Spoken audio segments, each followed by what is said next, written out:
Eksklusibo at unang napanood dito sa reaksyon kung paano nasira ang buhay ng libo-libong investors ng Aman Future Trading na nangutang at nagbenta pa ng ari-arian para makapagpasok ng pera sa Aman Futures.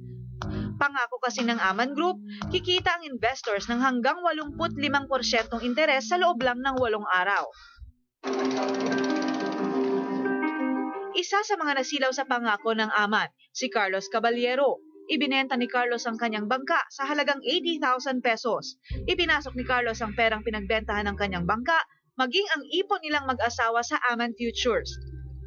Umabot sa kabuuang halos 200,000 piso ang ininvest ni Carlos. Ang problema, hindi ito alam ng kanyang asawa.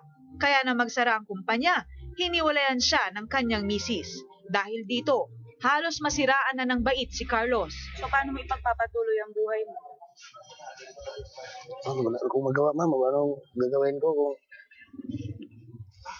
mayroon pa bang ibang paraan na pamumuhay ako? Maging ang grupo ng mga empleyadong ito sa Kapitolyo, naengganyo rin daw mag-invest sa Aman Trading. Karamihan sa kanila ay nag-loan pa sa bangko at GSIS para makapagpasok ng pera. At ang pera ng kanilang kooperatiba na naipit sa nagsarang Aman Futures, aabot na sa mahigit 2 milyong piso. Ambisyosa na maging milyonarya. So, yun. Yung 337 namin is naging 400 plus. So, tapos nag-reinvest na naman kami. So, naging 700. So, 4 times na naging 2.8 something. Sa laki ng pera at lawak na inabot ng panloloko, syndicated estafa at large-scale estafa ang haharapin nila. Ang katumbas nito, reklusyon perpetua o habang buhay na pagkakabilanggo. Pero kumpara sa mga nagsulputang pyramiding scam sa bansa, naiiba ang style ng Aman. Bawat araw, iba-ibang porsyento ang pwede mong kitain.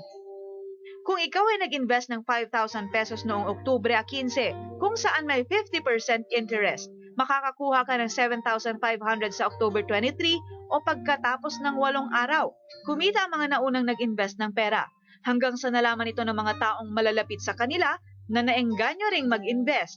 Kumalat ang balita sa kalapit na nayon, komunidad hanggang sa kumalat ito sa buong Pilipinas. Sa paglipas ng panahon, dumami ang loyal investors ng Aman na dahil kumita sa maliit na investment ay nagtiwala ng mag-invest ng malaking halaga.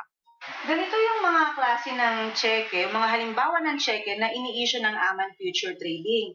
Samantalang yung mga resibo naman na kanilang ibinibigay sa kanilang mga investors, kung mapapansin nyo, walang BIR permit number or wala rin siyang trace number mula sa bangko, anumang bangko. Kung makikita nyo rin, wala rin PIN number. Sa kabubuo pa lang na joint panel ng DOJ, NBI at DILG, isang malawakang manhunt operation ang pinaplano nila.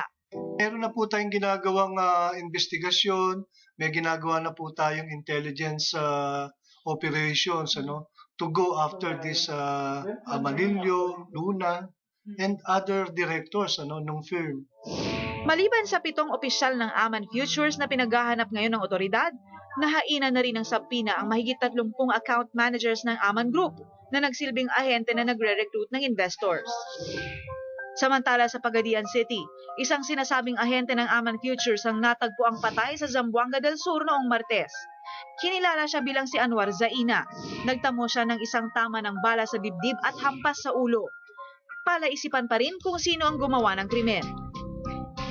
Sa pamamagitan naman ng isang statement, matatanda ang nauna nang sabihin ng Aman Futures sa reaksyon na wala na sa Pilipinas ang Malaysian national na si Amanilio bago lumabas ang YouTube video na ito na humihingi ng tawad sa mga investors.